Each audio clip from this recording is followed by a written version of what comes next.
Welcome back, everybody. This is Tiffany, and today we've got some stains on this carpet. Now, I am getting this carpet replaced very soon, so I thought we would do a test with some carpet cleaners to see what works best.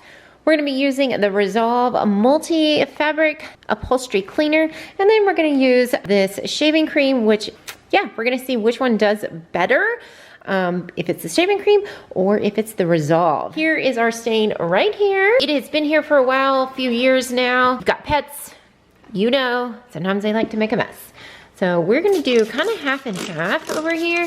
I've got this is the Resolve on this side, and then I'm gonna do the shaving cream, on this side.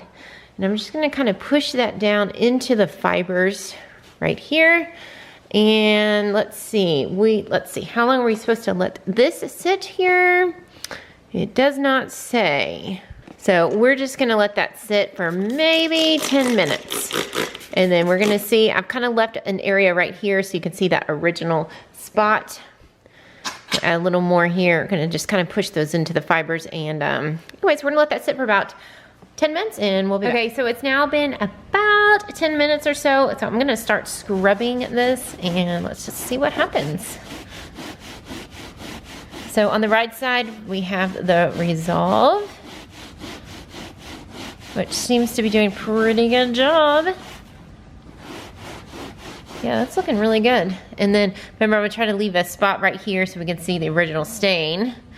And let's see, hopefully I'm gonna start with rubbing in this.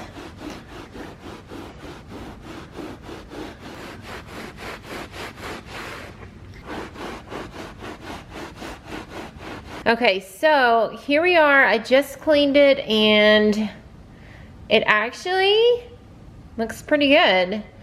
I'm not seeing the stain anymore, especially through my camera, because before on my camera I could really see it, but it looks, I mean, I can't even really see that line that was there in the middle. So I am really impressed. So anyways, so it looks like the Resolve and the shaving cream here, they both did a really great job. And if you have some, like if this was like a pet stain or something, you can also throw some baking soda on top. That'll get rid of odors as well. Of course, we like our big bag. I'm just gonna sprinkle some baking soda on top, and that will just kind of help neutralize those odors. And then once it dries, you just come back and vacuum it up, and voila. So there you go. Hope you guys like this. If you did, be sure to like and subscribe. Leave a comment down below if this hack worked for you. Bye.